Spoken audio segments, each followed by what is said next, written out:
Então a gente vai falar um pouco aqui hoje sobre a questão do gerenciamento do stakeholder. A questão de lidar com gente em projetos.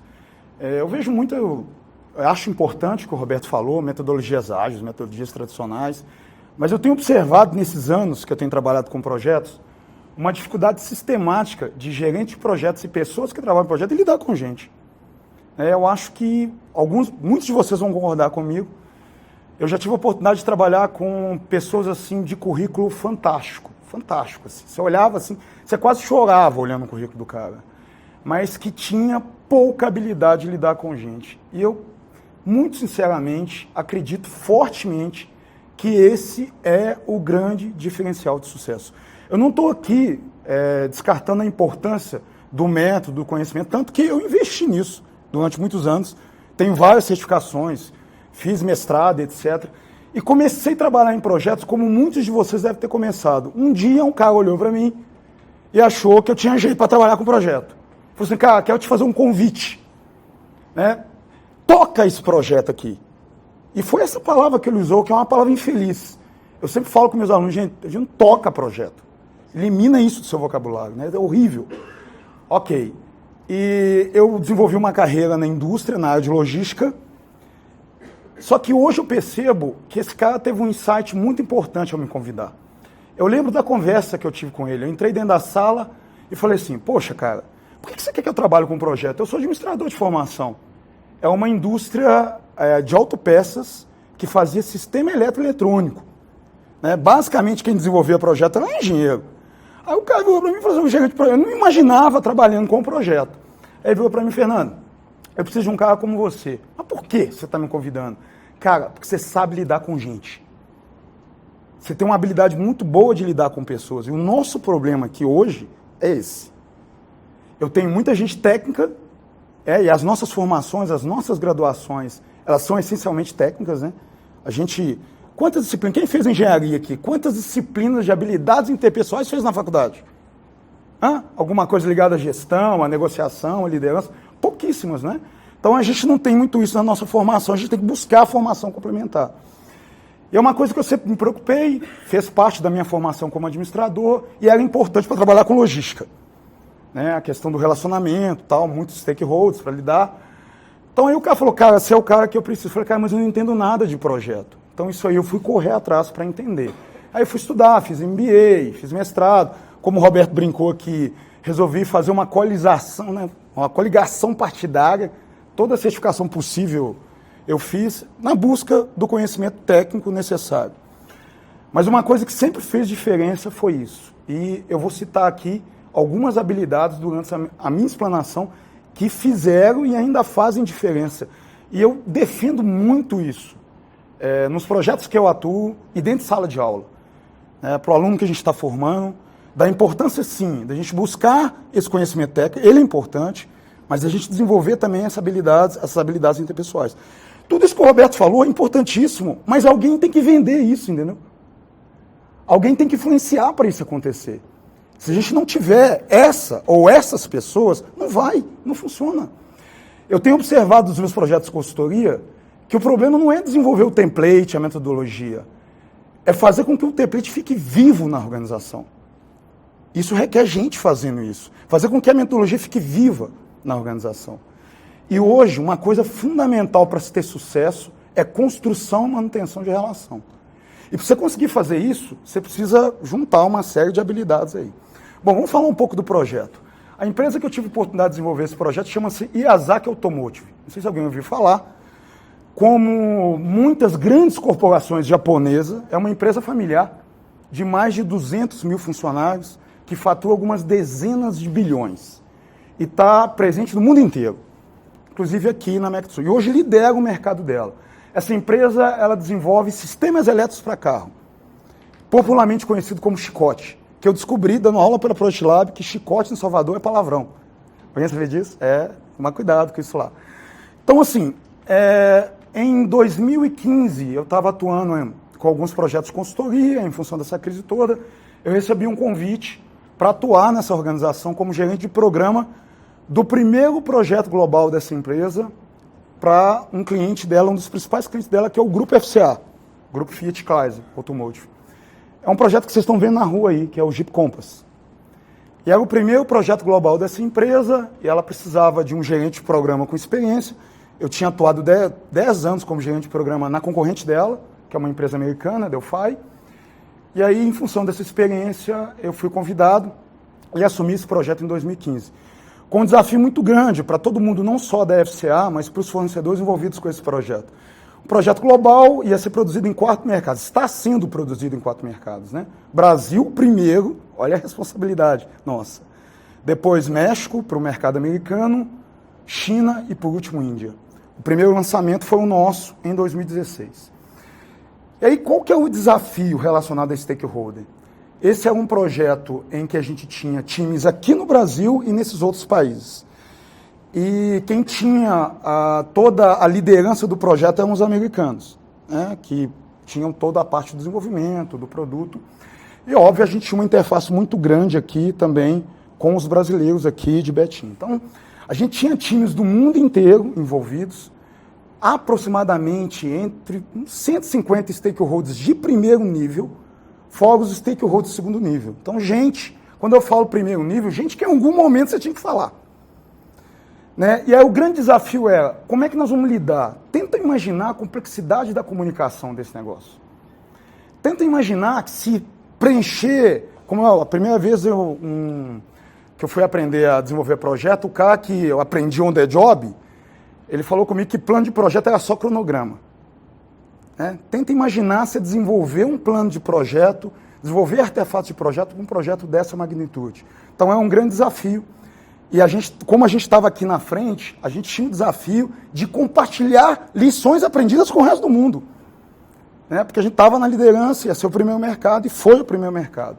Legal. E aí começamos a desenvolver isso, e eu estava tentando entender como é que nós vamos fazer isso funcionar, já que praticamente, indiretamente, o Brasil, dentro da nossa organização, tinha a liderança global desse projeto. Como é que nós vamos lidar com os americanos? Como é que nós vamos lidar com os indianos, com a chinesada? A gente tinha vários desafios. O primeiro desafio é o tamanho do projeto. O segundo desafio é a língua. O terceiro desafio é a cultura. Poderiam e houveram desafios de choque cultural muito grande. E como é que nós vamos lidar com o volume e a quantidade de mudanças? Que esse é um mercado, por incrível que pareça, apesar de seguir um ciclo tradicional de desenvolvimento, e um ciclo mais preditivo, né, que é desenvolvimento de produto, você tem muita mudança para lidar. Muita, muita. Aí como é que nós vamos fazer para lidar com isso? E um monte de dúvidas na cabeça. E aí, qual que foi o grande segredo? Uma coisa que foi colocada no PMBOK na 5ª edição, e não é à toa, gente. Eu acredito nisso fortemente. Gerenciamento de risco é importante. A tríplice aliança do mal é importante. Escopo, prazo, custo. Gerenciamento da qualidade é importante, tudo isso é importante, mas o lidar com gente é transversal. Ele independente da área, independente da metodologia, independente do tradicional, do agile, ele é essencial. Então nós começamos a fazer um trabalho muito importante, seguindo um ciclo. E a primeira etapa é, quem são as partes interessadas? Quem são as pessoas? Quem são os caras desse projeto? Aqui e no mundo. Pô, mas não dá para lidar com 150 pessoas, velho. Como é que você faz de uma vez? Como é que você faz? Como é que você faz? Então, vamos tentar usar a filosofia do Pareto. Identificar os poucos que afetam muito. Então, essa foi a ideia. Vamos identificar os stakeholders chaves de primeiro nível. E o segundo nível importante, que são o que a gente chamou lá de agentes influenciadores. Por incrível que pareça, gente, por incrível que pareça, você tem stakeholder que não tem poder posicional, mas o cara exerce outro tipo de poder sobre o projeto. E é importante você gerenciar esse cara, porque esse cara influencia quem dá a canetada. Então você tem que identificar claramente quem são essas pessoas. E tem que estar isso, de forma estruturada ou não, de preferência estruturada, mapeado em algum lugar. Porque num determinado momento, para um determinado problema, uma determinada situação, você vai precisar desses caras. A segunda etapa, depois da identificação e da análise, é identificar um plano, tanto estratégico quanto tático, para desenvolver um relacionamento com esses caras. Por quê? Não basta só identificar e saber quem que é, aí de vez em quando você ligar. Você tem que ter alguma relação com o cara. Porque senão, você vai ter um relacionamento essencialmente formal. O que aconteceu algumas vezes no início? Cara, me passa um e-mail. Cara, mas não tenho tempo para resolver no e-mail, cara. Eu tenho um projeto aqui que normalmente deveria ser desenvolvido em 4 anos para desenvolver em 2 anos. Né? Fast track, compressão na alta. Algumas coisas eu precisava de agilidade para resolver. A gestão do tempo era muito crítica. Então, você não consegue, e essa foi uma experiência muito importante, ter o informal, que muitas vezes te ajuda a economizar tempo, sem desenvolver relação mínima. Então, eu tenho que identificar esses caras claros, montar um plano para desenvolver e dar manutenção nessa relação. Gente, tem gente que mesmo sem você precisar, você tem que falar de vez em quando. Sabe, tem que ligar, falar um oi, entendeu? Para manter vivo ali. E dentro desse plano estratégico e tático aí, o pessoal ex-aluno meu ali está rindo, que eu falo isso dentro de sala, você tem que tomar cuidado com o legado de cada oportunidade que você tem com esses stakeholders. O que eu chamo disso? Você tem que tomar muito cuidado com o que você fala, como você constrói. E aí vem a parte das habilidades que são importantes para você executar, né? Não só desenvolver esse plano, mas executar esse plano estratégico e tático. Vamos lá, primeira delas, essencial. Comunicação. Fundamental. Então, se você é uma pessoa, faz uma autoanálise, cara. A gente faz. Que você percebe que você tem problema com o processo, porque a comunicação é um processo em alguma escala, invista nisso. Porque eu acredito fortemente que a comunicação, inclusive, é base para outras habilidades. É importante. Entender claramente, né, que é um processo, que tem uma hora, você está emitindo, o outro está recebendo, tem que provocar feedback. Tem que desenvolver algumas coisas que parecem bobas, né? E que a gente sempre ouve falar, mas, cara, tem que aprender a ouvir, tem que aprender a perguntar. É incrível. Eu, nessa minha experiência, eu encontrei gente que não conseguia elaborar uma ata de reunião. E tem muita gente assim, não tem? Porque é um negócio desafiante, está todo mundo falando ao mesmo tempo. Você tem que ter a habilidade de conseguir colocar no papel o que está sendo falado. Isso muitas vezes não é uma coisa natural, né? E é interessante que não basta desenvolver só em você. Num projeto desse tamanho, tem que fazer uma coisa aqui que o Roberto falou, você tem que desenvolver nos outros também. Você tem que conseguir que os times que estão diretamente envolvidos com esse projeto também, né, pessoas-chave tenham essa habilidade desenvolvida. Beleza, comunicação. Segundo, que é muito importante, liderança. E alguns aspectos da liderança. Capacidade de influenciar. Importantíssimo. Né? Você tem que conseguir vender constantemente o objetivo, a visão, a missão, enfim, aonde a gente quer chegar com esse projeto? Por que esse projeto é importante? Engajar as pessoas no projeto. Não é só seu time do projeto que tem que estar engajado, não. Porque o time de projeto está no primeiro nível ali. É difícil, é desafiante, mas geralmente, né, são pessoas que estão mais próximas e têm uma tendência maior ao engajamento. É engajar esses stakeholders críticos que a gente identificou lá atrás, esses agentes de mudança. Liderança é importante. Outra habilidade que eu julgo assim essencial, e alguns aqui já foram meus alunos nessa disciplina, aqui no IBMEC ou na Fundação. Negociação. Fundamental. Cara, coisa que você vai mais fazer. E aí, eu e o Roberto, a gente está discutindo, o que eu vou falar, Roberto? Eu queria falar alguma coisa, né, que saísse meio do óbvio, né, que fosse alguma coisa que agregasse valor para os meninos e tal. E eu falei assim, Roberto, eu vou falar sobre construção de acordo através de coalizações. Nossa, parece um negócio de política, né? Parece um negócio do Congresso, não parece? A gente não vê aí, toda hora tá lá, precisamos negociar, construir uma coalização para aprovar uma emenda, aprovar uma medida provisória, etc. E a gente acha que isso é só lá. Organizações, valeu, cara. Organizações são sistemas políticos como o Congresso, gente. Eu lembro disso como se fosse ontem. Um grande mestre que eu tive durante a minha jornada, ele falava, Fernando, organizações, cara, tem muita política, velho. Jogo de poder, de interesse. E você tem que aprender a circular nisso. Você tem que ser um ser político dentro da organização. E para ser um ser político dentro de organizações, você tem que saber negociar, cara. Tem que saber negociar. Então, quer uma habilidade que você tem que investir seu tempo em desenvolver, além das que eu já falei, negociação. E aí não é só se preparar para negociar na mesa, ou fazer uma apresentação para negociar um prazo, um aumento de custo, alguma coisa. É aprender a construir preliminares. Muitas vezes o acordo, ele vem de pequenos acordos anteriores que você vai construindo. Muitas vezes o acordo é facilitado pela relação que você vai construindo, pelo legado que você vai construindo, pela confiança que você vai construindo. Então isso é importante demais, e foi importante nesse caso. E como é que você constrói essa confiança que te permite estabelecer acordos sustentáveis, mais integrativos, do tipo que a gente vê nos livros aí, ganha-ganha, que é difícil, dá muito trabalho. A base de tudo é relacionamento interpessoal. Gente, e você não constrói relacionamento interpessoal de verdade sem confiança. Confiança é a cola que gruda a relação, cara. Como é que você constrói confiança? Você confia em alguém que não te fala a verdade, que não é transparente, que só pensa nele e tal. Então, essa é uma preocupação que eu sempre tive e sempre passei para os times. Pessoal, confiança é essencial. Constrói isso, porque aí você vai facilitar todo o seu processo. E aí, você sempre vai ganhar suas negociações? É óbvio que não tem essa ilusão não. Eu costumo falar que ganha-ganha, a todo o tempo é utopia.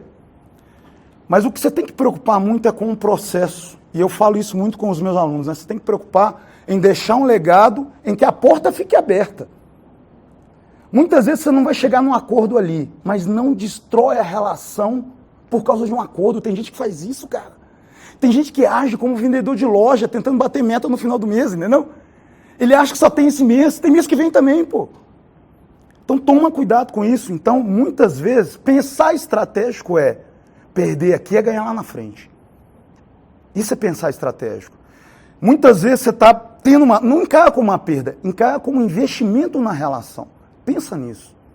Então, durante muitas vezes, eu e parte do meu time fez isso. Em prol do que está embaixo, do resultado, do que está lá na frente, é pensar isso, vai pavimentar o caminho para o objetivo. Então, é fundamental. E aí é muito importante uma coisa assim, que está ligado à liderança, que está ligado à comunicação, que está ligado à negociação, que é você falar a verdade, construir confiança, comprometimento com o que você assume que vai fazer, responsabilidade com o que você assume que vai fazer. Eu posso estar falando coisas aqui para alguns, cara, você está falando óbvio. Ô, gente, é óbvio mesmo. Mas por incrível que pareça, é o que eu tenho percebido nos contextos que eu tenho atuado com uma das principais carências dos gerentes de projeto. Além de algumas que o Roberto já citou, a Rosânia vai falar aqui também, são essas questões. Semana passada, a gente estava fazendo uma dinâmica para selecionar um gerente de projeto para ganhar 12 pau. Aí a gente estava trazendo veio gente do Brasil inteiro, tal, muita gente. No final, ficaram 5 caras. Igual eu falei, currículo fantástico, etc, etc, etc. Qual foi o diferencial do cara que foi selecionado? Exatamente que a gente conseguiu, apesar que é difícil muitas vezes num processo de seleção de um mês, você conseguir avaliar isso, O resultado, ele tem voz própria. Talvez a gente possa até se enganar com o tempo. Acontece muito isso, não acontece? Mas o cara conseguiu demonstrar claramente nas dinâmicas, nas entrevistas, na conversa, uma consistência nesses aspectos que eu acabei de citar aqui. E ele tinha carência em outros aspectos técnicos. Mas a nossa experiência fazendo a escolha, essencialmente olhando o currículo do cara, aquela coisa toda, se demonstrou ruim, Porque a gente tem gente de todo tipo de formação, de culturas diferentes, então a gente tem que ter gente que consegue circular e lidar com isso. Stakeholders que estão aqui, que estão lá para cima, que estão lá fora. Então isso foi essencial e o que nos permitiu sair de um projeto que em 2015 é um projeto deficitário, para entrar num projeto, lançar um projeto em 2016 e conseguir consistência, com todos os projetos do programa, de ter uma lucratividade de 2 dígitos. E como é que a gente fez isso? Existe mágica? Foi só a planilha? Foi só o método? Não. Foram as pessoas, cara. Eu não tenho a menor dúvida disso. A gente conseguiu engajar as pessoas em prol disso. E aí eu vou contar uma coisa muito legal. O brasileiro tem muito síndrome de vira-lata, né? A gente acha que o que o americano tem é melhor, que o cara tem lá fora é melhor. Muitos acham isso. Besteira, gente. Alguns falam isso aí, eu acredito nisso fortemente. A gente tem uma coisa que a gente tem que aprender a trabalhar e dar um pouco mais de estrutura, que é a nossa capacidade de relacionamento muito forte. Uma coisa que vem da gente assim, né? Mas que muitas vezes a gente não leva muito a sério.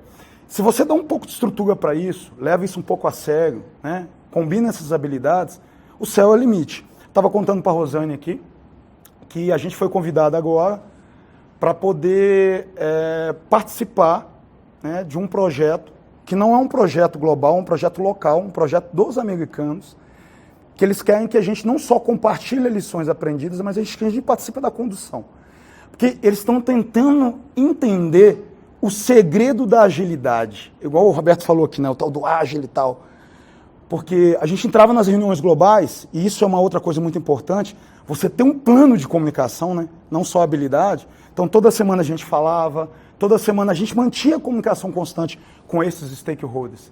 Toda semana a gente falava e a gente entrava nas reuniões, era muito engraçado. Todas as modificações tinham que ser implementadas no mundo inteiro, né, guardadas as diferenças de mercadológicas, opcionais aqui e ali, mas existia uma base que era transversal. Então a gente entrava, o americano lá, com toda aquela estrutura burocrática, falava assim, cara, eu preciso de 2 meses para implementar isso. Aí o chinês louco lá falava, cara, eu preciso de 1 mês e meio. O indiano, cara, eu nem sei quanto que eu preciso ainda. Aí virava o brasileiro e falava assim, cara, nós implementamos semana passada. Aí os caras falavam assim, cara, como é que vocês fizeram isso? A gente quer entender. Ah, não, vocês fizeram aí, fala assim, não, você é brasileiro, vocês fizeram as coisas fora de processo. Não. Né? Se o time quer, cara, os caras fazem um negócio impressionante.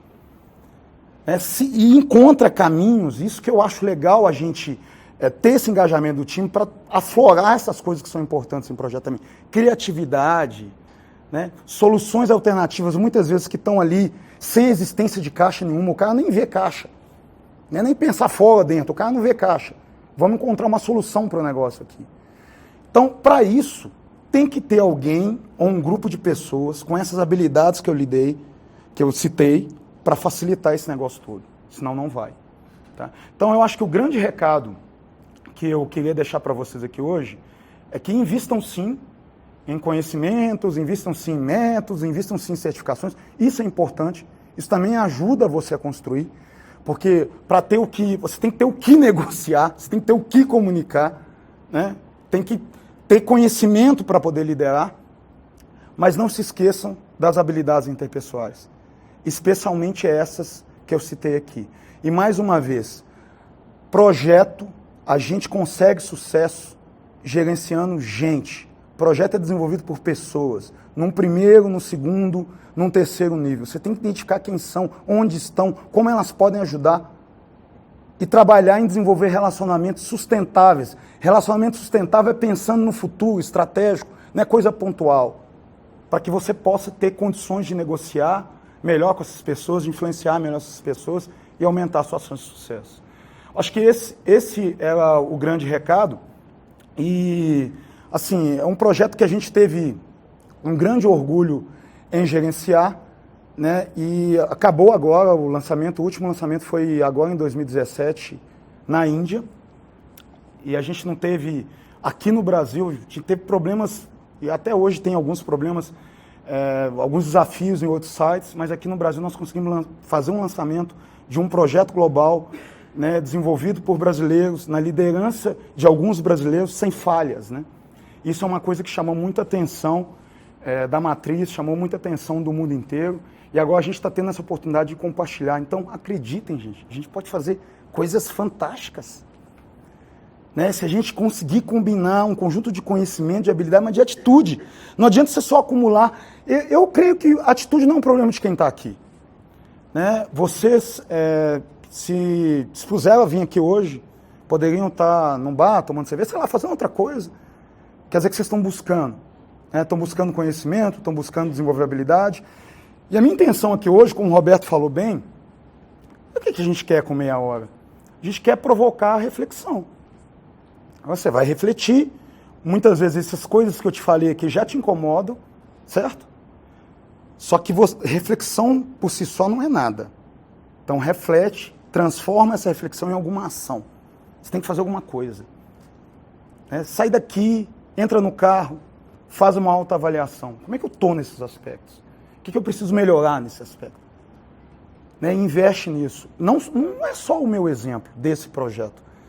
A gente tem a oportunidade de lidar com muitos gerentes de projeto. Tem uma outra pessoa aqui que é fantástica nesse aspecto também, que é a Rosane, conheço muito. E isso também tem sido diferencial para você, e tem sido diferencial para outros gerentes de projetos que eu conheço. Mais uma vez, gente, não adianta ter uma coligação partidária na assinatura se você não consegue, vender isso para ninguém. Você não consegue agregar votos, você não ganha eleição.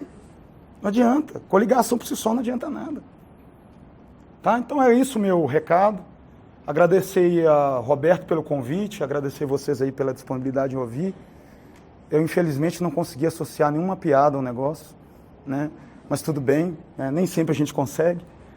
A ideia é passar esse recado mesmo. E é isso aí. Muito obrigado, pessoal. Valeu.